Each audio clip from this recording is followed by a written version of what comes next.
और इस वक्त सुप्रिया भारद्वाज हमारी संवाददाता अहमद पटेल के घर से लाइव मौजूद हैं और मानव यादव हमारे संवाददाता गुरुग्राम पहुंच चुके हैं।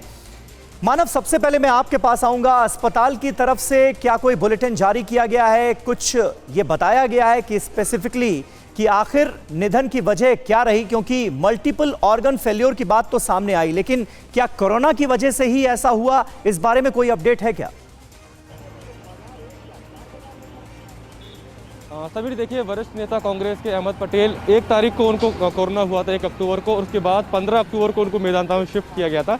और उसके बाद से लगातार डॉक्टर्स उनके ऊपर नज़र बनाए हुए थे, लेकिन क्योंकि उनकी उम्र 71 साल थी और आप जानते हैं कि कोरोना कैसे जो 60 साल के ऊपर के लोग होते हैं उनके असर उनके शरीर पर डालता है, तो कहीं ना कहीं ये बात सामने निकल के आ रही है कि मल्टी ऑर्गन फेलियर की वजह से उनकी डेथ हुई। लेकिन जो ऑफिशियली जो हेल्थ बुलेटिन है, हमको उसका इंतजार है।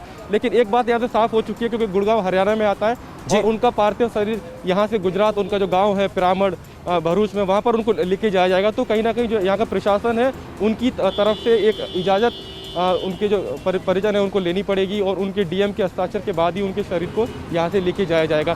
सुबह तड़के 3:30 बजे उनका देहांत हुआ और कितने बड़े कांग्रेस के नेता थे, आप इस वास्ते अंदाज़ा लगा लीजिए कि सोनिया गांधी खुद ट्विटर पर ये लिख रही हैं कि मैंने एक भरोसेमंद साथी खो दिया है। और वो संकट मोचन के जब भी देश में कहीं चुनाव होते थे, कांग्रेस को एक मार्गदर्शन की जरूरत पड़ती थी, तो सबसे पहले अहमद पटेल का नाम लिया जाता था और कांग्रेस ही अहमद पटेल की तरफ देखते थे। समीर,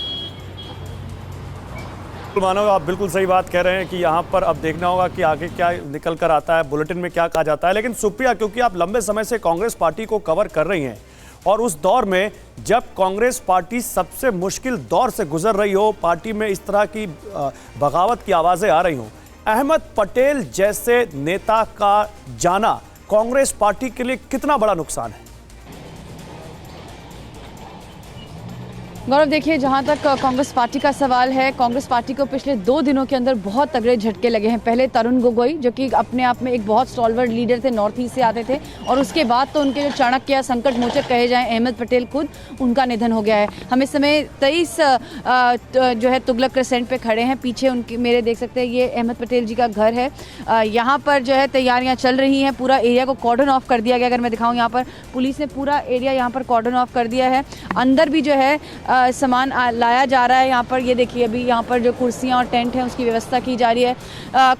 वो बात तो यही निकल कर आ रही है कि हो सकता है कि यहाँ पर पार्थिव शरीर को लाने की इजाज़त दे दी जाए, लेकिन अभी परमिशंस का दौर चल रहा है। हमारी जो कांग्रेस के नेताओं से बात हुई, उनका कहना है कि हम लोग अभी परमिशन ले रहे हैं, AICC तो नहीं जा पाएंगे, वो मुख्यालय जहाँ पे वो ट्रेजरर की कुर्सी पर बैठते थे, जाते थे। पिछली बार जब मैं मिली थी तो वहाँ दफ्तर में ही मिली थी उनसे, और वहाँ पर वो आए हुए थे। मतलब इस कोरोना काल में भी जो है रेगुलरली वो आ रहे थे, लोगों के टच में थे।